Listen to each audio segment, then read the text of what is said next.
This week on the Push All Legs podcast, we talk about having confidence and trying new things in the gym. Also, realistic expectations for online coaches picking up online clients. And 3, 2, 1. It's finally hot here, Dan. Hey guys, welcome to the Push All Legs podcast with myself, Dammy. Me, Tom Hall. What's going on, bro? I think we need to redefine the word hot, Tom. Well, do you mean lukewarm? Do you mean tepid? It's nice. Came back in a t-shirt. Nice, ooh, check you out, mate. I can't remember the last time I wore anything other than a t-shirt, to be honest. But there you go. It's my life. It's 42 degrees today. It's hot. Isn't it? Well, I noticed. I know one of my clients from Kuwait. I need to see him for the summer, and he's coming back, and I believe it's something like 52 there. Bit hot. That is very hot. Yeah. Too hot. That's a bit hot, mate. I was like, absolutely no. I was like, I will see you in a couple of weeks. He's like, yeah. That's no fun, isn't it? I don't know whether it was just in his car that it was that hot. I was like, turn the aircon on, Ali. I'm pretty sure you can afford to run your car with the aircon on. So I always tease him that he's either got camels or a gold Lamborghini. I don't think he has that either. I think he just has a normal Land Rover. But I was like, "Oh, you guys driving it? Gold Lamborghinis?" They're like Ford Fiestas over there. Jesus. It's when something prestigious becomes kind of filtered down, isn't it? Because there's so many people have them. So, that's it. Exactly that. That's the problem. That's why Dan's got his Mitsubishi and his Kia. So, you know it, mate. It's the way forward. It's the way forward.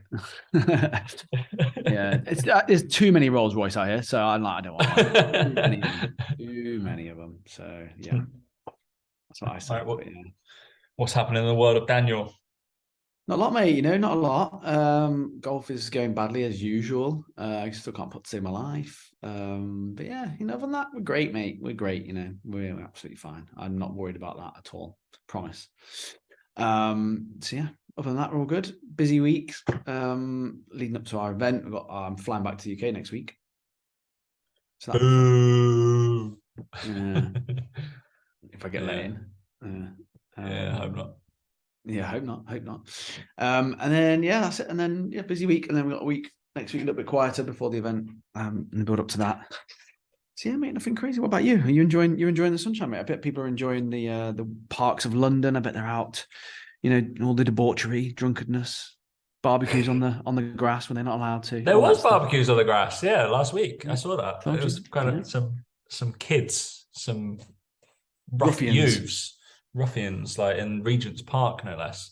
Doing a barbecue and then getting hysterical that they couldn't put it out, and then they realised they could use water, which is fantastic. Yeah. So usually good. I'm always surprised because obviously all the ducklings and chicks and stuff are out, right? And I witnessed duck murder a few weeks ago, where one Egyptian goose went nuts on this other duck and actually killed it because it went too close to its other stuff. But anyway, that was fun. It was one of those things where I really didn't want to watch it, but I couldn't look away. It was just it's happening in front of me. I was like, I cannot not watch this. I felt really sorry for it, but yeah. Oh, well, nothing. Nature in it. Mate. You can't intervene. Yeah, correct. So I've been shouting at, but it amazes me. Obviously around Regent's Park, the amount of tourists that go up super close to the geese when they've got all their gooselings and the ducks when they've got all their ducklings, because geese are aggressive fuckers. They are. Yeah. They will hiss and spit and shit like that, and then these tourists are and they'll parade their kid who's 2 years old right next to the fucking gooseling, and this thing's hissing at them. What are you doing? And something in me really wants them the owner of the child, the parent, to get to get pecked and to get it's bad, isn't it? But really want it to happen. Just for that. Yeah, but it'd be funny though, no? I think it would be. I think it would be funny to see something happen that they had to intervene in some way. But I'm sure that the problem with that would be, of course, that the goose would get put down probably just because the human was an idiot. That's what I hate in all this stuff. Is the amount of times you see like animals put down because humans are morons. Winds me up. Does wind me up. I started watching Bear yesterday. What's that about? It's about a chef in Chicago who was a very good chef, and then he goes back to this other place because his brother died. And it's this it's this Chicago renowned sandwich place, and he tries to save it. There's some deep shit going down. Quite good. Enjoying it so far. Apparently there's season 2 coming out, so I was talking about like Bear Grylls or something. Nah, it's nothing about Bear Grylls. No. It was pretty good. I don't know what it's on. Disney. I think Disney. Something that's not Star Wars on Disney is insane for me. So that's pretty incredible. So I'm happy about that. Apart from that, nothing crazy happened in my ends. I played a lot of golf, weirdly, over the last couple of weeks. So which has been good. As you've probably seen, my score's steadily going down because I play, and then I won't play for a while. And that'll be fun. Yeah. It's kind of what happens. Yeah, when you play, Tom, you're actually all right. Interesting, but I played a terrible course on Sunday, which I was fully hungover for. So that's why I didn't play it. I played fine. I shot like 75, but it was a par 68, so it was like inflated. And then, but it was possibly the worst course I've ever played in my life. So yeah, don't go play that. Something. Yeah, it's because it's like brand new, and like it's just not. It wasn't nice. I will not be playing it again. It was only, you could tell it was a real newbie starters course as well. So I took my mate who's just learning to play golf, and I was like, I think this place is just open, and I think it'd be perfect for new people. So we went and played it, and I was like, yeah, I'm not playing it again. Shit for you. Like that, and it took ages. Like par 68 probably should take like 3 hours. 4.5 hours, maybe 5 hours. I was just like, we'll wait. What? Because it was busy. Yeah. I was just like, and also because obviously I will quite happily. Golfers can be terrible, 100%. That's absolutely fine. But nearly every group was terrible, so it just made it even longer. I was like, it's just frustrating, isn't it? You just don't need it. You just don't need that. When you're a half decent golfer, you don't mind if the person you're playing with is a bit like that, and you can get fired with that. I couldn't give a shit. Like it's just I'm not. Obviously you play I'm fairly relaxed when I play, so it's fine. Not like Dan. I hate the road. I have to let it out. I can't keep it. I said this to someone earlier today. I was talking to someone about it, and how I think with golf, some people try and control their emotions and keep it all in. And for me, that makes me worse because it just builds up. I have to let it out, and then I'm able to focus again. But yeah, it is interesting. I did throw my club on the floor, so I guess I do let it out in some sort of instance, or I'll shout. I shout at myself. I shout at myself more than anything else. Yeah, that's what I do. I don't throw my clubs around. They're too expensive for that shit. Unless they're my irons. And my irons, I throw around a little bit more. I don't mind my driver and stuff like that. I don't. Yeah, I'm not throwing that. I'm like fucking off. Heavy insurance. I've thrown balls in lakes before and stuff like that after 3 putts and things. That's standard. That happens every hole for me. So, yeah. Bit odd, but all right. We have a couple of topics talk about on this. It's actually getting darker now. It's not getting darker. That's what's good about this time, isn't it? So you'll be over in the height of summer for England, I guess, ish, but the height of light. Yeah, that's what I do like about this, because you're like, it's like 9 o'clock and it's still light out. Oh, it's great. It does feel good, doesn't it? Yeah. It does. It is quite nice. Yeah, but then it's also in the mornings that you actually feel like I'm up at. Obviously, I'm up early, and then it's like, oh yeah, it's actually bright and lovely, but still cold. Still cold in the morning. Still have to put a hoodie on. Bit weird. Wow. Don't like that. Get warmer, please, London. We're going to talk about. I think we'll just vaguely relate this. Fucking coaches. Dan's having a real run. We'll wind you up and let you go. But we'll talk about a little bit of confidence, because you actually made just an interesting point on relating what we're going to talk about in terms of confidence of trying new things in the gym. So I was relating to coaches. Obviously, it's kind of on the echelons of what I do and coaches and stuff like that. And then we'll talk about a little bit of expectations. I think these, again, are both things that coaches do with their clients. Oh, mate, like I swear my whole life is spent just comparing business to nutrition and training. And I'm just like, can you not see that it's the same fucking thing? Oh my God. Expectations, and it's just there. So we'll start with the first one and move gently on. Keep it to a nice, I don't know, type 35 today, shall we? So go on then. Treat ourselves so Dan can get done by 9 o'clock and you have a little early night, can you? It's 7:30, mate. I'll be in bed well soon. I'll be in bed well early. Fucking hell, yeah. No, it's what is it? It's only 4:30 now. This is usually what time we're actually getting on the call, and then we'll just chat shit for an hour. So it's just interesting. All right, so it was just basically off like one. There was one or two. I guess probably over the last like couple of months. Yeah, I've taken on a few. And it tends to be on the female side, in terms of confidence in the gym. I think the guys sometimes laugh off, especially the people who I attract, I guess. And probably over the last couple of months, I've taken a few more female clients online, which is, I think, is a big step as well, because they tend to not go to, because I'm not about aesthetics whatsoever. And I guess I don't preach that, but I don't post anything about it. And I'll be like, let's chase this goal or move like this and do this shit.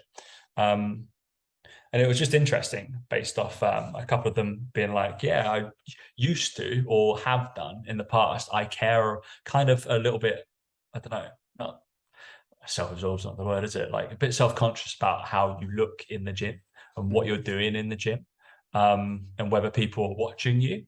And obviously, like, me and you can give a fucking flying like shit what people think of us in the gym, or in life in general. In life, yeah. It's just like on the golf course. I don't embarrass very easily. Like I'm just like, I'm over myself. I'm probably never going to see these humans again. Like I don't give a shit. It's absolutely fine. I'm just like a blink in their fucking life. It's fine. I'll give them a funny anecdote if they think I'm weird. It's fine. I don't give a shit. And that's my opinion on a lot of shit. It's just like, all right, well, nobody's gonna fucking see it. It's like posting an Instagram thing. It's like, it's gone tomorrow. Your Instagram story's done tomorrow. Nobody's gonna fucking, like, unless they screenshot it like a weirdo and send it around their group of friends, but you're not gonna know, are you?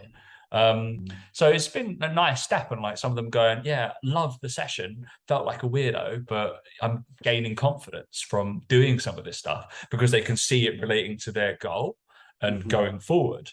And I think it's just a cry of like, all right, yeah, that's also because we're doing stuff that you didn't do before, and you're basically moving away from the expectation of just like getting bored, just doing like terrible stuff, boring training that it's the whole repetitive nature of it and expecting different results as well. And they've finally gone like, actually, I'm not going to give a shit. And like, I don't go, here's a load of mental things, off you go.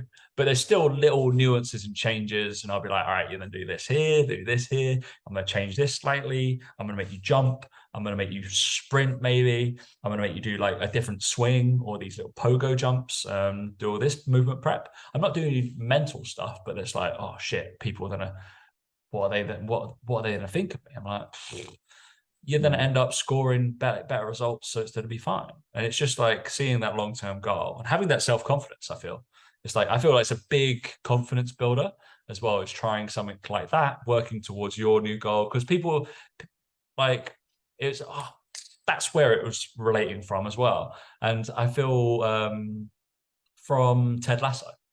Because what was that quote he did? He was like, there was people who used to like make fun or whatever or bully. He was like, don't make fun, just be curious.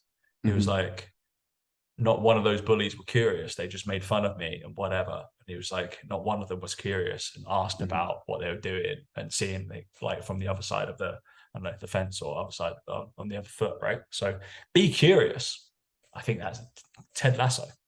I think with it as well, like we were saying before, is coaches are very, very quick to feel that way, but they're not related to their own audience in any way, shape, or form. So, coaches there, you're asking them to do some movements in the gym that they feel a bit weird doing. Well, that's how your client feels doing a back squat. Yeah. That's how your client feels when you tell them to take a Tupperware with food in for, cook some dinner from the night before and make 2 portions and take it to work, because they're the only one not having a sandwich or a McDonald's. So I think for coaches, it's pushing outside your comfort zone and having a coach for your own training, your own diet, your own whatever, and having it done slightly differently is definitely useful, because you are pushed outside your comfort zone and you do realize what it's like to feel different, because a lot of people don't like standing out. You know, we don't give a shit, like me and you. And I also think that's also, on a tangent here, I also think that's why we're somewhat successful, is because we just don't give a shit what people think. I think that's what holds back so many people. They just don't want to stand out. I'd love standing out. I'd love to be different. I just can't think of anything worse than being the same as everyone else. But yeah, same. For some reason, people love being the same. And I think that's the main thing I would say. It's like, it's even daft little things. Like, I've got those fucking tie-dye socks that stick out like a sore thumb. I've got, things like that. I just don't like. I just quite like it. I quite like being different. Quite like not being the same as everyone else. And I think that you got to remember, the 99% of people like fitting in. They like, going under the radars. Why are they going to the gym and just do the same machines, the same things in the corners, out of the way? And I think coaches need to do things like you said there, like with your training, to realize what it feels like to be one of their clients, because they can relate to them better. They can then talk about it in content. They can show them that actually, look, all the good stuff happens on the other side of that, etc., all the stuff they do say. But I think you got to remember is that your audience don't believe you, because you've been doing it for years. If you actually did do something new, like take up golf, for example, and you share that, like, they believe you a bit more. They believe that you're stuck with the process. They believe you've been consistent. They believe you've gone through that change. So yeah, I think it's important that the coaches regularly put themselves in that position. Like, I'll never forget that when I was in Bath and I knew that there was an adult basketball scrimmage thing on. It was in a hall. I remember going up to the door, looking and thinking, this is stupid. I'm not going to bother. Just can't bother trying to make friends. Can't bother trying to do that, because I knew I'd stick out like a sore thumb. That's how people feel going to the gym. Yeah, that's how people feel prepping food and taking it with them to work. Like literally. And I had the same feeling, and that's when I was like, no, come on, you're just being a dick, blah, blah, and you get over it. But most people don't get over it. So I think coaches need to put themselves in those positions more regularly, for sure. Going to events on their own, going to things on their own, doing things that they've never done before. Because they then get a sense of what it's like, and then it's not quite as easy as just saying, just go to the gym, pick up some weights. It's like, well, it's not quite as easy as that. So yeah, I think it's important. Because there'll be those clients, and again, it's usually females, or then 100% there's guys that get intimidated by being in the weights room, and it's still apparent, like, it still is a big thing. And I know that, like, I've had one-to-one clients who just wouldn't go in there without me. Like, it's like, but it's big. I'm like, you can lift more than all of those guys in way better form and whatever, but it's just intimidating because there's like lots of dudes in there fucking curling in the squat rack. It's just like, yeah, cool. But let's try and coach them through that to get over that anxiety. But that's also coaching, right? So that's the personal side of all that shit. It's just like, right, well, we're just going to try and not give a shit. You're going to work towards what you're doing. Remember, the gym is like your time. But yeah, you getting to know that and doing stuff outside your comfort zone is going to be massively beneficial for comfort. That's probably why, like, me and you, like, obviously we were like, all right, we're coaching bodybuilders, better do a bodybuilding show then. Why not try it? Like, you didn't want to. I was like, I was like, I better do a powerlifting show. I'm training a lot of triathletes. I better do a triathlon then. Let's have a crack at this. Like, see what's going on. Playing football. Playing golf. Yeah, it's fine. It's just have a little go at fucking things. And do you know what? It's yeah, exactly that. And I think it's also why a lot of I sort of say to a lot of coaches, if they want to really go down the route of body recomposition, they really want to help people get leaner, is to do a photo shoot. Because you'll realize, you learn things. No, a photo shoot is not sustainable. No, it's not something that every single person should aim for in their life. But it's the next level up from what a lot of people want in terms of body recomp and getting leaner. And it's like, you have to go through those phases to show someone what it's like to diet continuously for 20, 25 weeks, whatever you decide to do. Because again, people look at you and think, well, it's easy for you. People think that about every single trainer. Oh, it's easy for you to say that. You've not done it though. And you do something like that and you push yourself to your limit. That is the equivalent. Do you know what I mean? In your head and I suppose difficulty level. So I think it's really important to recognize what your niche is, who your niche is, and make sure that you're showing them that you regularly push yourself to the limits. You regularly try things. I'd like to think I do it a little bit with golf. Is like, I think there's parallels you can draw on that with business and all this sort of stuff about not giving up, having bad days, still turning up anyway, and all this sort of shit that I could really go deep into, but I don't. I just show it more so from a point of view of I'm continuously doing better and I'm practicing and I'm not just turning up randomly and going, oh, that was shit, and then not doing anything about it. There are parallels you can draw in that in life. And it's the same in all walks of life. As we've just described around, coaching and clients, and in a second we talk about business and stuff like that, it's the same things. It's consistency, learning from mistakes, failing fast, and playing to your strengths to a certain degree. Like, it's just knowing what they are, tracking the data, looking at the data, making decisions based off that, and going again, and just not giving up. You could golf, you could fucking do darts, you could fucking do whatever you want. It's the same fucking thing. Why did you go for darts? Ted Lasso. Of course. Yeah. That's when he was talking about it, being curious. He's playing darts. Curious. It's that whole thing of, again, it's showing that side. And again, I'm going to go off on a tangent here with coaches, but coaches don't share that side of their life outside of fitness enough. They don't share the fact that they play football, or they do other things that make them more human and real, because people want to see that you're not perfect and that you do fuck up, because to them, you are perfect in the gym. To them, you do have a perfect diet. To them, they assume all those things. So when you start going down the route of challenging yourself, they relate to that, because that's what it feels like to them. Fitness feels like that. So I think it's really important, really, really important that you share those sides of what you're doing. And like you said there, Tom, if you're going to work with triathletes, do a triathlon. Do it. It's why Callum Raystrick, one of the best bodybuilding coaches, he was training bodybuilders before he did anything. He competed, and he competed for that very reason. I remember asking him, I said, so what are you doing? He's like, well, I've got to do it. I've got to go through the same things and know what it feels like. And I can now relate to them better. And it's like, 100% he can. He trains as hard as them initially, but then he'd never done the dieting bit. He'd done photo shoots and stuff, but he'd never actually done the stage bit. And it will instantly make him a better coach. Instantly make him a better coach. He's been there and done it and knows exactly what it feels like, the anxiety, the emotions, the pressure, whatever it might be. You know those feelings. And again, coming back to golf, it's the same fucking thing. It's like when you've got a putt on the line and you've got to do it for one of your best ever scores, it's the hardest putt in the world compared to like on a practice green. It's fucking easy then. And no one can do that then. Same sort of thing. Not for Dan, by the way. Not for me. Yeah, the practice putts are the ones that you fuck up. Still difficult. Yeah, it's just that whole thing of like, you just have to experience it and go through it. And obviously we're talking about different emotions there, but it's come back to what you talked about. It is to go in the gym and bound around and jump around and do skips as warm ups. It is you are center of attention. People are looking at you because what the fuck is he doing? Yeah. But that's what people think is happening to them in the gym when they go and do back squats, because they can't do it properly. So it does make you realize that you have to go through those emotions to be able to then sympathize and empathize with someone's situation, which makes you a good coach, which coaches don't. People still think it's fucking hand out macros. We're good at that in a second as well. But being able to actually coach someone is understanding the mental space they find themselves and being able to ask the right questions to get them out of it or to help improve them.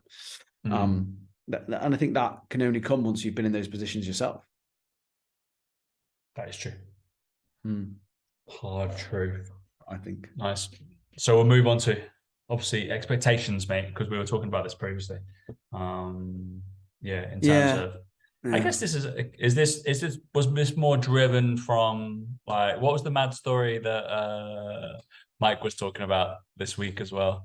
And is that people making up?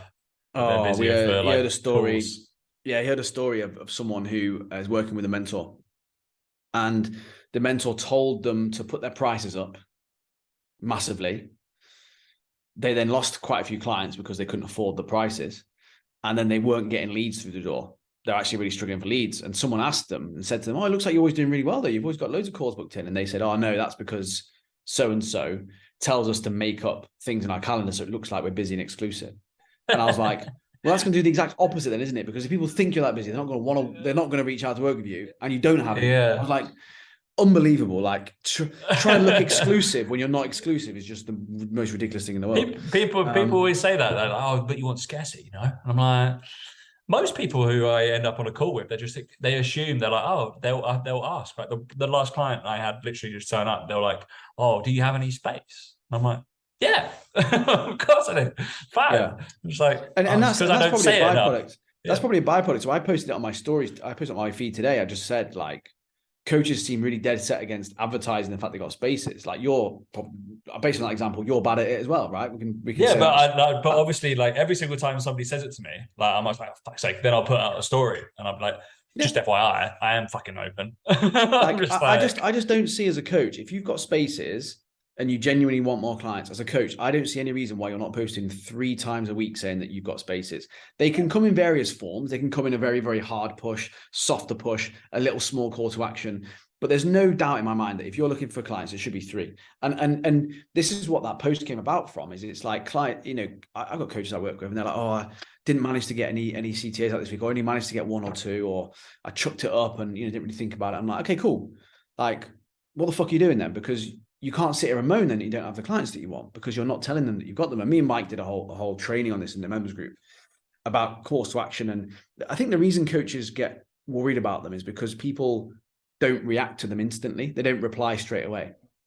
And I said that, do you think that Coca-Cola sit there putting advert out on TV and look at their website and be like, oh, no one's ordered any Coke in the last 20 minutes after that advert went out? No, they don't fucking do that. Like, obviously not. And I think that it's more a case of the awareness. It's making people aware that you have spaces, aware of how to reach out to get in touch with you, about how to do those things. They may not do it there and then. And I think that that's what puts coaches off. They put out a call to action and go, oh, no one responded to it, so there's no point in putting out another one. I'm like, well, you've completely missed the point of what this is all about. But, the point I wanted to make on this topic is again, it's around expectations. It's around, like, I don't know what coaches think is going to happen when they decide to start being a PT or an online coach, or they start this process, because I think they put out a call to action and expect mountains of people to want to work with them, like herds of them to come out of the nowhere and hand over £200 a month like it's nothing. And I just don't understand the entitlement. And you have to work really fucking hard to get people to pay you money. You have to turn up for months and years on end, just showing them that you prove to them that you're good at what you do, that you know what you're doing, that your service is worth £200, and that you're not going to just, just a fly-by-night, someone who put up some content on Instagram is going to be gone in a year's time. We've been doing this now for, like, what's it been, 9 years? I don't even know. Podcast.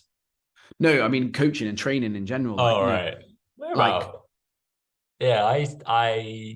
well, I don't know. Let's say not pro sport, just people. How do I?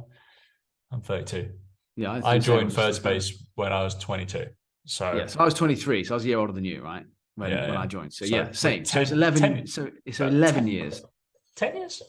23, 11 years, 34. All right. That's mad. I'm gonna go 10 years ish. Okay, go. Let's say 10 years. Let's say 10 years. Well, it sound too old. Like, fuck me. Yeah.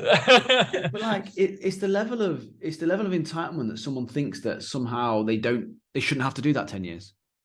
They shouldn't have to worry about that. And look, by hiring a coach or a mentor, you can fast track things a bit because you learn from their mistakes. But what makes you think that you're not going to have to go through maybe a year or two of that yourself and just land on your feet and just, you put out a call to action, everyone's going to reply to it, everyone's going to respond to it.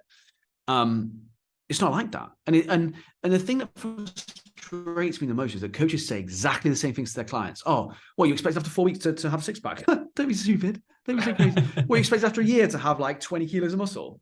Don't be stupid. And I'm sat there like, yeah. And I'm like, I just want to hold up a mirror and be like, well, you expected 20 online clients in your first year of signing up by doing 2 Instagram posts a week. Okay. So, and we haven't got it. So what? Like, and let's be brutally honest, like, in terms of when they're posting and stuff like that, they will be competing with people like us. Let's say that. Like, because we are online coaches and stuff like that. So like the competition can be like fierce, right? But then they'll be like, all right, why are they going to choose you for if you're doing that 2 posts a week without the social proof or whatever the content? Yeah. But don't get disheartened by that. 100%. I don't like, we're talking about it. It's like, I don't really push for clients at all, really. I'm just like, but I know how many I want to pick up per month.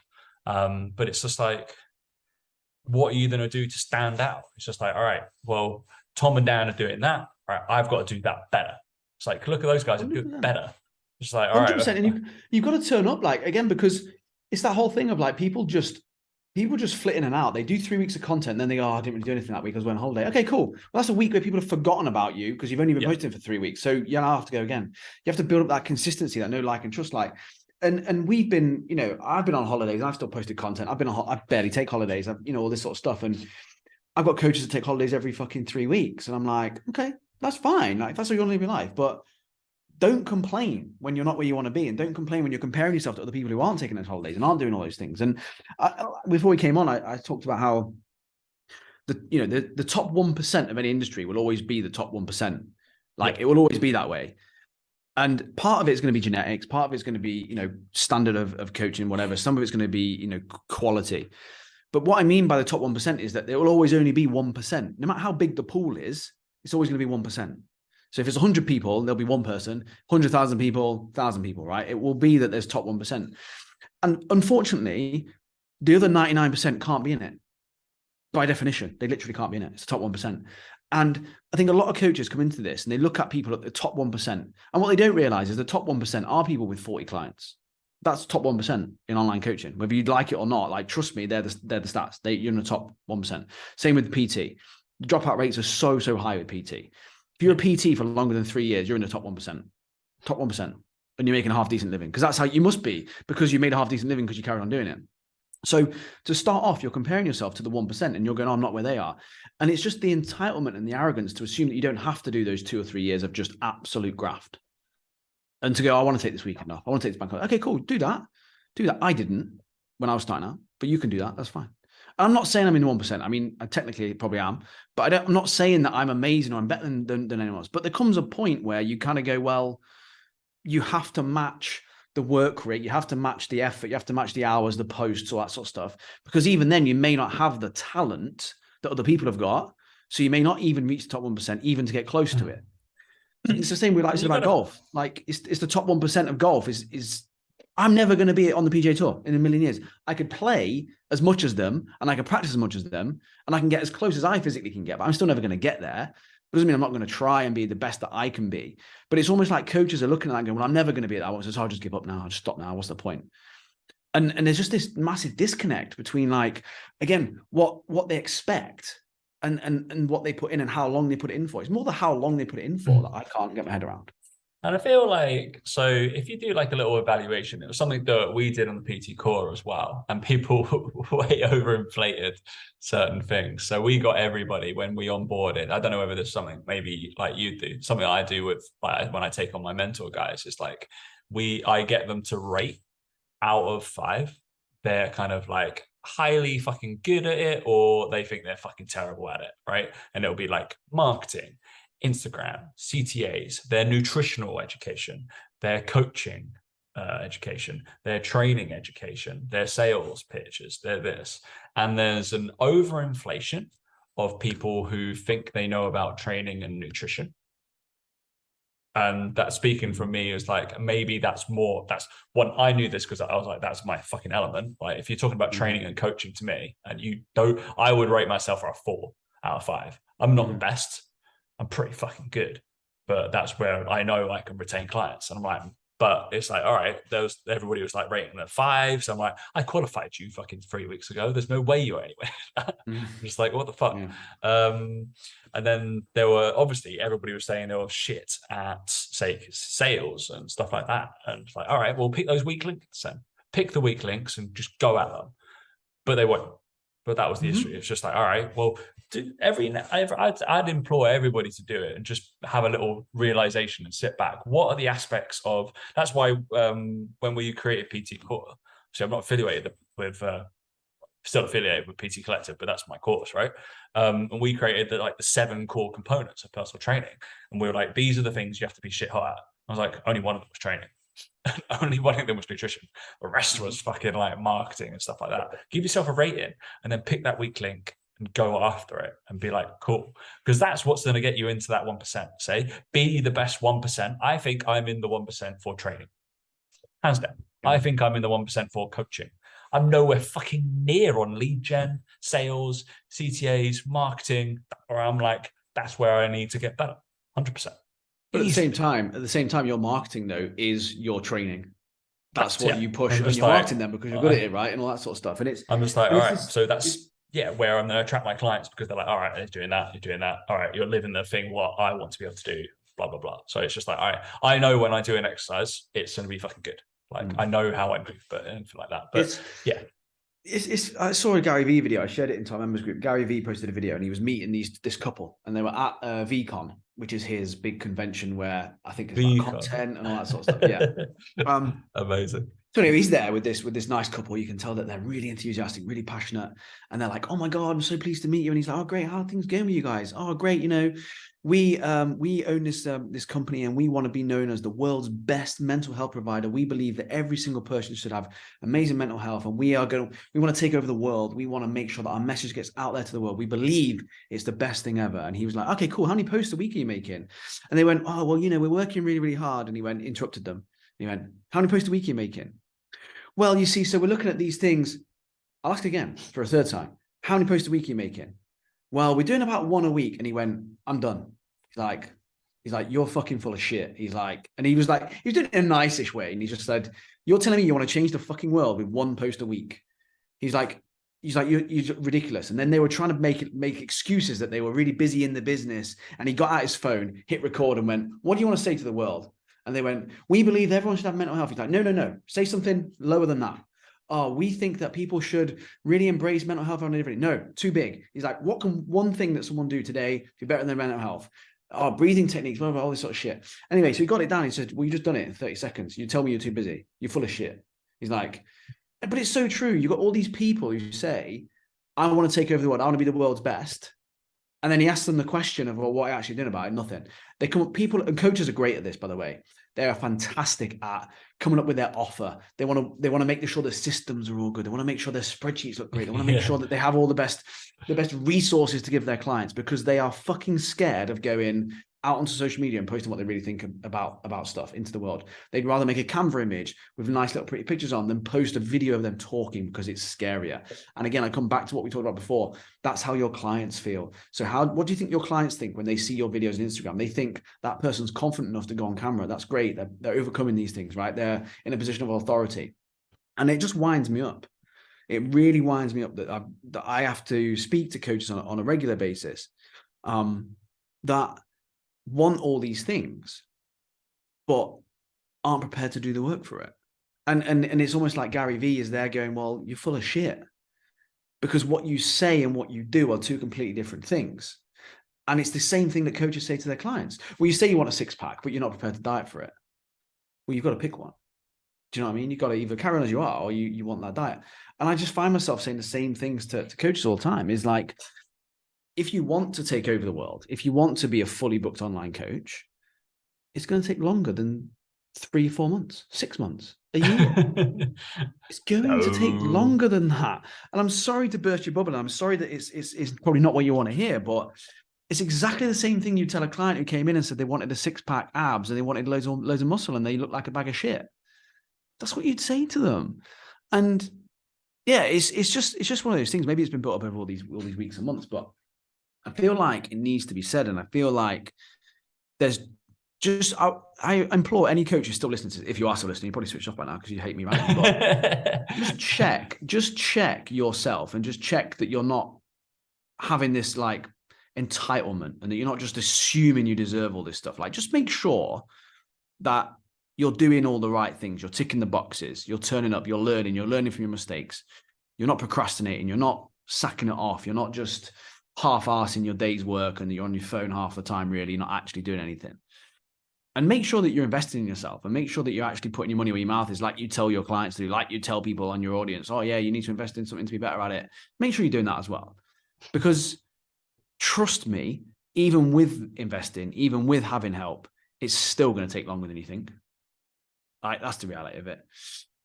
I'll get off my soapbox now. But anyway, it's just that thing of like, I think people compare themselves to guys like us who've been in the industry 10 years and go, "Oh, that'd be nice to have that." Okay, well, get to work then. Like, just put it in expectation, right? So I feel like you're obviously in the 1% of, like, obviously Dan's my best mate, right?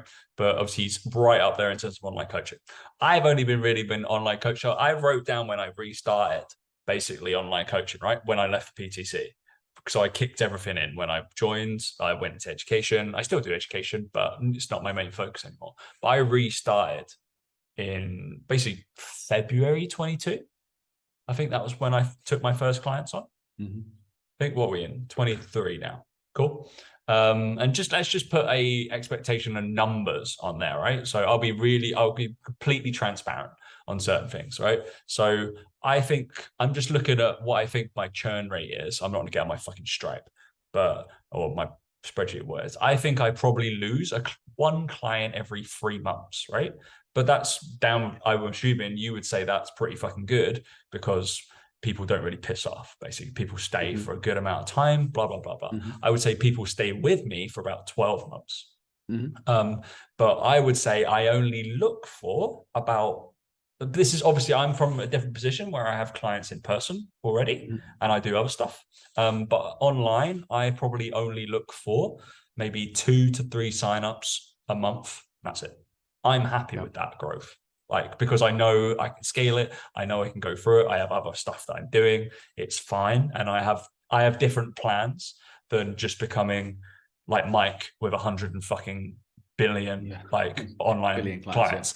I don't want to be that. I want to run events. This is the key thing though. This is the key thing, like you said there, Tom, is you know those numbers. Coaches don't know those numbers. They don't understand any of that stuff. They don't know where they're at.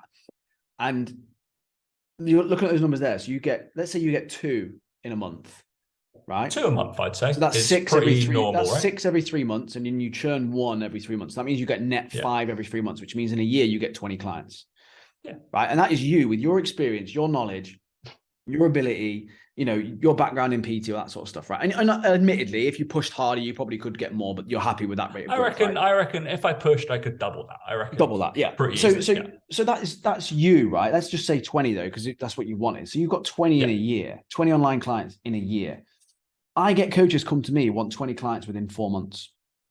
I shit you not. I ask, because I say to them, what are your expectations within the first month, first 3 months, end of the year, whatever, right? So they expect 20 in 4 months, and then they expect to be fully booked at, say, 40 within 12. And these are guys who don't have your experience, don't have your level of knowledge, don't have any of that. And I'm like, okay, come on. This is you. This is you. And I say, I have to say to people all the time, if you get a net client of 2 a month net, so that means you might lose 1 or 2 or whatever, but net 2 a month, you are on the road to success and you will be a very, very successful online coach. And for some people, it's not good enough. No. And half the time, do you know why it's not good enough? Because their churn rate is so much higher than it should be. Because to get 2 net a month, they have to actually sign up 4 or 5. Yeah. And that's where a lot of coaches go wrong, is that they're not actually coaching people very well. The systems aren't in place. Again, some of the content's not set up right. And I think that's where, for me and you, the experience comes in, because you have the confidence in your service, in your knowledge. You know what you're doing. You know exactly how to talk to people. You know how to coach people. You've got the experience to back it up. I think it's also, I'm probably guilty of it as well. My systems are fine. They could be better, but it's like, also I do 20 sessions of in person like a week as well, because but you have the results to back it up. It's good fucking money, Dan. That's why. So, and then, I do that, but it's just like, all right, but I'm so confident in the ability to talk to people and be able to point them in the right direction. And if they voice note me, I'm going to be able to come up with an answer, or I have the network to get them in front of someone who does have the answer already. And I'm just like, cool. It'll happen this week. I'm an ultra runner. I'm just like, all right, speak to this person, please. They'll see you tomorrow. We'll come up with an answer 2 days afterwards, and then we'll be flying. Cool, right? We have the reactiveness of that kind of stuff, but that comes with 10 years of fucking doing it as well. Just like I've already seen exactly that, and you know, but you also have the results behind you, and then your clients have the confidence in you because they got the social proof. They know that you're going to do a good job and all this sort of stuff. So look, it always is harder when you're first starting out, because clients are a little bit more flaky. They maybe don't have the full confidence in you and all that sort of stuff. So when you look at these numbers, like it's 2 net a month for a new coach is absolutely phenomenal. It means within a year, you're going to have 24 clients. Those people are paying you £150. That's a pretty decent wage. It's above the average wage in the UK, I believe. It is 43,000 a year. Like that's just what grinds my gears. Especially in theory, if you went from 0 of online coaching to 43 grand a year in online coaching. It's not good enough for people. You know what I mean? And that's pretty good. Like, so I say this to clients regularly. I say, if you go from 0 to 25K in your first year of online coaching, you've had a very, very good year. Very, very good year. And it's not and again, because in today's world, it's not good enough. People want instant gratification, and it all stems from this instant gratification, this instant need to want people now, to want everything now. and they're just not prepared to wait for it. And that's what actually ruins their chances. Again, the social proof now. They want all those things now. So they probably push them harder. They probably don't coach them as effectively because they're always on them. They're nagging them. And the client feels like, actually, I can't bother this. I'm just going to leave. And it's, again, it can come from this lack of patience in coaching and lack of patience in their business. That means they don't actually get to where they want to be because they want to get there too quick, which sounds ridiculous. It's an oxymoron. It sounds like it shouldn't be the case, but it is. It is the case. That you don't, and it's the same with fat loss. And you say this to clients all the time, all this sort of stuff. It's managing those expectations. Yeah, I'm going to write that down. Actually, that's a really good thing I just said, wasn't it? What did I just say? I guess it's also a case of like, all right, to play devil's advocate, Dan. Let's say you don't do it as much, but obviously your business partner does it, and will post about how many clients that person's or like signed up and stuff like that. Is that then related? The person's looking at that, then they'll come to you, and then that's the expectation. Yeah. Because but obviously you're then do it like you and Mike are then post about it like that because you're showing that somebody can get that result. But is it drawing the expectation for people who think they will be able to do that straight away? Yeah, and I think that the thing with it is it's the struggle there is it's down to. So I said this to a client today on check-in. They were asking the same. They said the same thing. They said, "Oh, I saw that Mike posted someone who signed up 15 clients in their first month of coaching, right?" And I said, "Yeah, but did you see anything else that they posted on it? Because Mike posted the whole thing. So they had 44,000 Instagram followers. There was something like 4,000 email list, and they already had something like 60 clients, right? So I was like, okay, so let's extrapolate that.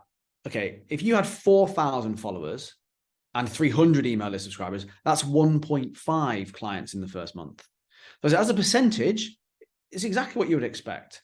Again, based on number of clients that you currently have. If you may have only had 6 clients instead of 60. So if you just divided all that by 10 and you worked out 10% of it, then the numbers match up. Again, it comes down to some of these people are doing good things already in their business and all that sort of stuff. And I find it really difficult because I do find it hard because I'm the reason that I post less social proof than Mike is for that very reason. I feel I don't want to get people's hopes up with it. Yeah. And it's bad and it's not good. And I need to get over that fear of mine because I feel like I want to post the context of, well, this guy's been coaching for 3 years already. He needed a bit of a hand. He was already on 20 clients. He got up to 28 in his first 4 weeks, et cetera, et cetera. Like it's doable. Again, if I worked with you, let's say I mentored you and we're starting from scratch, starting from now, and I said, right, I'm going to do 3 CTAs over the next 6 weeks. I want you to do this, this, and this, you would get 10 clients. And I'd be able to go, oh, look, Tom's got 10 clients. But I can't then post, well, he also has 10 years experience. He worked in football. He did all these things.